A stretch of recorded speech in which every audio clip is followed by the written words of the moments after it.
தமிழ்நாட்டு மக்களுக்கும் இந்த படத்தை தயாரித்த Passion Studios, Sivakarthikeyan productions, director Sivakumar Murugesan அவர்களுக்கும் அவருடைய அனைத்து தொழில்நுட்ப கலைஞர்களுக்கும் என் கூட நடித்த அனைவருக்கும் முதல்ல நான் என் நன்றியும் வணக்கத்தை தெரிவித்துக் கொள்கின்றேன்.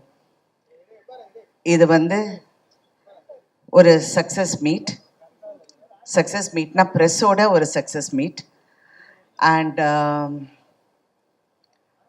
ஒரு உண்மையான சக்ஸஸை கொண்டாட பெருமையாக இந்த மேடையில் நிற்கிறேன். சினிமா ஒரு ஃபன்னி பிளேஸ். இப்படியும் இருக்கலாம், அப்படியும் இருக்கலாம், எப்படி வேணாலும் இருக்கலாம். ஆனால் அதோட வெற்றி தோல்வி, அதோட அந்த அந்த சின்ன சின்ன நெளிவு சுழிவுகள் இதெல்லாம் நான் ரொம்ப வருஷமாக நான் பார்த்து நிறைய கற்றுக்கிட்டேன். பட் ஒன்று நான் எப்பவுமே ஒரு விஷயம் மட்டும் நான் எனக்கு வச்சிருக்கிறது, I don't take any thing seriously. எதுவுமே சீரியஸாக எடுத்துக்க மாட்டேன். அப்படியா? சந்தோஷம். நான் இந்த படம் நடிக்கிறப்போ ஆஃப்கோர்ஸ் நான் நிறைய பேசியிருக்கேன், அந்த படத்தை பற்றி சொல்லியிருக்கேன். அப்புறம் இசை வெளியீட்டு விழாவில் நிறையா இவர் பிரசன்னா பற்றி பேசியிருக்கேன், விவேக் பற்றி பேசியிருக்கேன். எல்லாம் நடித்தவங்க எல்லாரும். எனக்கு வருத்தம் என்னென்னா அந்த ஷூட்டிங்கில் ஒருத்தர்கிட்டையும் நான் ஜாஸ்தி பேசலை. ஏன்னா ஒன்று அந்த வெயிட் என் உடம்புல, இன்னொன்று என் கால் வலி தாங்க முடியல. கண்ணு திறந்தேன்னா அழுதுடுவேங்கிற பயத்தில் கண்ணை மூடிக்கிட்டு அப்படியே உட்காந்துட்டு இருப்பேன். அது பாலசரவணன் தான் ஓரளவுக்கு என்கிட்ட பேசலான்னு நினைக்கிறேன். ஏன்னா அவர் என் பக்கத்துலேயே உட்காந்துட்டு இருந்தார். அப்புறம் இவங்களெல்லாம் எனக்கு தெரிஞ்சு கூட எனக்கு அவ்வளோ பேச முடியல. ரேஷலெல்லாம் நான் ரொம்ப அப்ரிஷியேட் பண்ணேன், அப்படி பார்த்துக்கிட்டே இருப்பேன். அப்புறம் இந்த மருமகளாக அந்த 3 பொண்ணுங்களும், ஐயோப்பா என்ன performance, what is this performance, fantastic. இதில் முக்கியமாக இந்த படத்தை பற்றி பேசணுன்னா, இது ஒரு உண்மையான சக்ஸஸ்ங்கிறத தாண்டி நான் நிறைய எழுதி வச்சேன். இது இப்போ பிஸ்னஸில் ஒரு பெரிய வெற்றியை கணிச்சிருக்கு. எல்லாரும் 50 கோடி 60 கோடின்னு நீங்கள் நினச்சி பாருங்க. இந்த படம் 150 ரூபா டிக்கெட்ல இருந்து மாறாமல் இவ்வளோ கலெக்ட் பண்ணியிருக்கு. இப்போ சில பெரிய ஹீரோஸ் அந்த பெரிய படங்கள் வரும்போது 1500 200 2000 ரூபாய்க்கெல்லாம் டிக்கெட் விற்று அந்த கலெக்ஷன் அப்படி வந்திருக்குன்னா, if you look at it rightfully, we have done better than everybody else. Ticket ப்ரைஸை நியாயமாக வச்சு பெண்களுக்காக போய் இந்த படத்தை சேர வேண்டும், அவங்கள கஷ்டப்படுத்தக்கூடாதுன்னு அந்த டிக்கெட் ப்ரைஸ் அப்படியே வச்சு இன்ன வரைக்கும் உண்மையான சக்ஸஸ் அதுதான். ஏன்னா அந்த பிஸ்னஸ் அப்படின்னு பேசணும்னா இதை நான் சொல்லி தான் ஆகணும். இதில் டைரக்டரை பற்றி நான் பேசணும். அவர் அதிகமாக பேச மாட்டார்னா, இன்னைக்கு பரவாயில்ல, மேடையில் கொஞ்சம் நல்லாவே பேசினார். எல்லாருக்கும் நன்றி சொல்லி, உண்மையிலே நீங்கள் எல்லாருமே பிரமாதமாக வேலை பார்த்தீங்க. அண்ட் எஸ்பெஷலி ப்ரொடக்ஷன் சைடில் ஒரு கலையாக இருக்கட்டும், ராகுலாக இருக்கட்டும், கார்த்திகா இருக்கட்டும், யாராக இருக்கட்டும், they really work so well. ஆனால் முக்கியமாக இதில் சிவகார்த்திகேயனை நான் என்ன சொல்கிறேன்னா, என்ன கேட்டாலும் அவருக்கு தெரியும், அப்டேட்லேயே இருக்கார். ப்ரொடியூசர்னா இப்படி இருக்கணும். ஏன்னா நான் ஒரு ப்ரொடியூசர்னால I can understand and I appreciated that quality in you. He was updated about everything. என்கிட்ட சொல்லாரு, நீங்கள் அந்த சீனில் நடந்து வரீங்க பாருங்க. எனக்கு என்னடா நடந்து வர பற்றியே பேசுகிறாரு, என்ன இது நடந்து வருதுன்னு நான் நினச்சிக்கிட்டு இருந்தேன். படம் தியேட்டரில் பார்க்கும்போது தான் எனக்கு தெரிஞ்சது. ஆனால் இதில் ஒரு பெரிய உண்மை மதிப்புக்குரிய கமல்ஹாசன் அவர்கள் சொன்னார், ராதிகா இந்த படம் ஜெயிக்கணும். இது ஏன் ஜெயிக்கணும் அப்படிங்கிறதுக்கு அவர் ஒரு காரணம் சொன்னார். இந்த படம் இந்த படம் ஓடலைன்னா எல்லாரும் ராதிகாவை பற்றி பேசுவாங்க. நீ நல்லா நடிச்சிருக்க, பிரமாதமாக நடிச்சிருக்கேங்கிறது நான் படம் வரதுக்கு முன்னாடியே நானே சொல்லிட்டேன். ஆனால் இந்த படம் ஜெயிச்சா சிவகுமார் முருகேசன் ஜெயிக்கணும், அவர் கூட இருக்கிற அத்தனை பேரும் ஜெயிக்கணும்.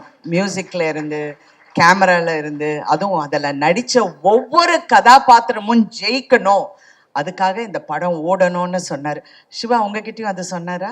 சொன்னார். I really thought it is true.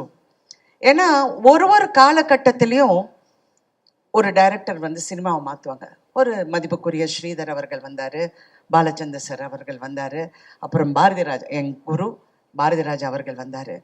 எல்லாரும் சொன்னார் பாரதி ராஜா போல அவர்னு. பாரதி ராஜா அவர்களுக்கு ஒரு தனி பாணி.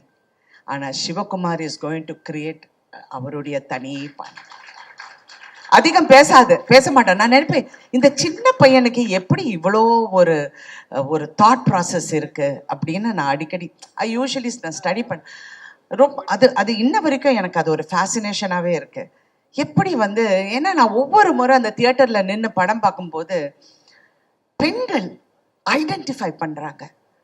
ஒவ்வொரு பெண்ணை எவ்வளோ சந்தோஷமா இருக்கு தெரியுங்களா? தியேட்டருக்காரங்க எல்லாம் எவ்வளோ சந்தோஷப்படுறாங்க.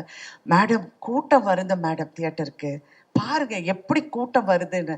எல்லா பெண்களும் அந்த ஒவ்வொரு வசனத்துக்கும், வெறும் பெண்கள் மட்டும் இல்லை, ஹஸ்பண்டும் கூட்டி வராங்க, எல்லாரையும் பிள்ளைங்களை கூட்டிட்டு வராங்க, எல்லாரும் அதை ரசிக்க போகுது. உண்மையிலே என்னுடைய இவ்வளோ நாள் கலை பயணத்துல இது நான் பார்க்க கிடைச்சது எனக்கு ஒரு பெரிய பாக்கியம்னு நான் நினைக்கிறேன். ஏன்னா நான் நிறைய பார்த்துட்டேன். நான் ரஜினி சார் கூட நடித்த 3 முகம் படம் 100 டேஸ்க்காக ஒவ்வொரு ஊருக்கு போகும்போது அது ஒரு ஃப்ரெண்ட்ஸி. ஆனால் அதில் சில்க் ஸ்மிதா இருந்தனால எல்லாரும் சில்க் ஸ்மிதாவை தான் பார்த்தாங்க. நான் சைடில் இருந்தேன். பட் ஓகே, அதெல்லாம் சும்மா ஜோக். ஐயோ எது சொன்னாலும் ஜோக்காக கூட சொன்னாலும் யோசிக்க வேண்டியதாக இருக்குது. தெரியாமல் சிவகுமார் என் பின்னாடி சிரிச்சார். அது மாதிரி இப்போ இந்த படத்தை பார்க்கும்போது நான் சித்திக்கு அப்புறம் நிறைய பெண்களோட ஒரு ரிஃப்ளெக்ஷனை பார்த்தேன் சொசைட்டியில். நான் சீரியல் எடுக்க போதேன்னு நான் அப்படி தான் நினச்சேன். பட் இதில் டைரக்டர்கிட்ட எனக்கு பிடிச்சது கேரக்டர் பில்டிங். அந்த கேரக்டர்ஸை எப்படி பில்ட் பண்ணணும், அந்த கேரக்டரை எப்படி நம்ம கொண்டு போய் சேர்க்கணும் இங்கிறது அவ்வளோ ஒரு திறமை. அதாவது நீங்கள் பாரதி ராஜா ஒப்பிட்டு நிறைய பேர் சொன்னாங்க, அவர் வந்து தனி கேட்டகரி. அவர் சினிமாவை வந்து ஒரு புரட்சி பண்ணாரு. கண்டிப்பா சிவகுமார் நீங்க அந்த புரட்சியை நீங்க வந்து கடைபிடிச்சு கடைசி வரைக்கும் அந்த புரட்சியை நீங்க வந்து அதனாலதான் நான் உங்க செய்யோட பத்தி திருப்பி நான் பேசுறேன். சிவா கரெக்டா பண்ணுங்க. அதாவது சிவான்னு உங்களை அவரையும் சொல்றேன் சிவான்னு. பட் அவரை நான் இப்போ எஸ்கேன்னு கூப்பிடுறேன். SK1 SK2 இருக்காங்க என் லைஃப்ல. ஒன்னு என் ஹஸ்பண்ட் சரத்குமார், இன்னொன்னு producer Sivakarthikeyan and actor. So 2 SKs who have changed my life also. ஏன்னா அவர் தான் என்னை வற்புறுத்தி இந்த படத்தை பண்ண சொன்னார். பண்ணியே ஆகணும்னு. நான் முடியவே முடியாதுன்னு. இப்போ உங்களுக்கு தெரியுதா, நேத்தே நான் 6 கதை கேட்டேன். எல்லாமே கிழவி கேரக்டர் வந்து சொன்னாங்க. நான் அப்படியே பார்க்குறேன்.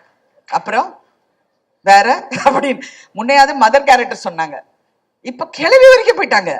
யோ ஸ்டாப் அப்படின்னு சொல்லி. அதனால உங்களுக்கு அந்த தெலுங்கு பேசுகிறேன், தெலுங்குல ஹைதராபாத்தில் ஷூட்டிங்னால ஆட்டோமேட்டிக். அதனால உங்களுக்கு அந்த ஒரு ரெஸ்பான்சிபிலிட்டி இருக்குது. அடுத்த படத்தில் நம்ம ஈக்குவலாக செய்கிறோம். ஓகே.